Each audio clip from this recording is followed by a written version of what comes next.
ఈ రోజు టీఎన్జీఎస్ గౌల్డొడ్డిలో హిందూ మహాసమ్మేళన సభ అయితే మొదలెట్టారు. Hi friends, welcome to UC wonders. ఇంకా సభ దగ్గరికి ఎంటర్ అయ్యే వాళ్ళందరికీ మెడలో జై శ్రీరామ్ కండువా, అలానే మొహానికి బొట్టు కూడా పెట్టేసినారు కుంకుమతోని. ఈ సభ అనేది రాష్ట్రీయ స్వయం సేవక సంఘం వాళ్ళైతే చేస్తున్నారు.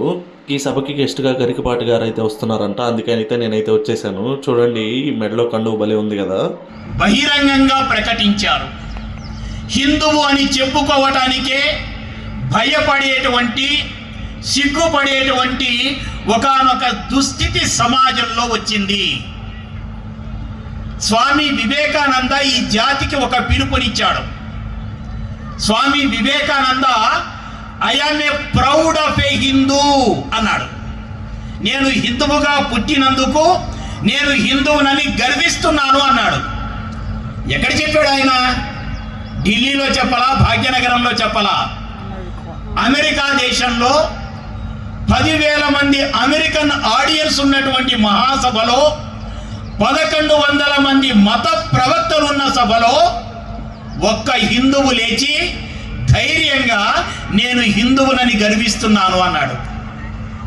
హిందూ సమాజము హిందుత్వం గురించి మర్చిపోయింది. హిందువు తాను హిందువుని అనేటువంటి విషయాన్ని మర్చిపోయినాడు. కాబట్టి ఈ సమాజంలో మళ్ళా ఒక చైతన్యాన్ని తీసుకురావాలి. ఆ ఆలోచనతోనే హిందూ సమాజంలో ఎప్పటికప్పుడు సంస్కర్తలు బయలుదేరుతూ ఉంటారు. ఒక గౌతమ బుద్ధుడు బయలుదేరాడు. కుల భేదాలు లేకుండా హిందూ సమాజాన్ని అంతటినీ కూడా ఆయన సమైక్యపరచాడు.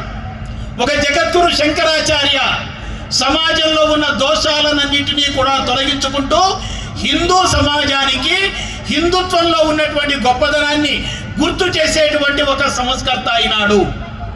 ఒక స్వామి వివేకానంద ఒక దయ రక్షింపబడుతుంది.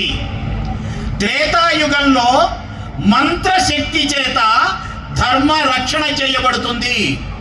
ద్వాపర యుగంలో యుద్ధ శక్తి చేత ధర్మ రక్షణ చేయబడుతుంది. కలియుగంలో సంఘే శక్తి కలౌయుగే, సంఘటనా శక్తి అనేటువంటిది ధర్మాన్ని రక్షిస్తుంది. రాష్ట్రీయ స్వయం సేవక సంఘం ఈ ఆలోచనతో హిందూ సమాజాన్ని సంఘటితం చేయడం కోసం తన సంఘ కార్యాన్నంతటినీ కూడా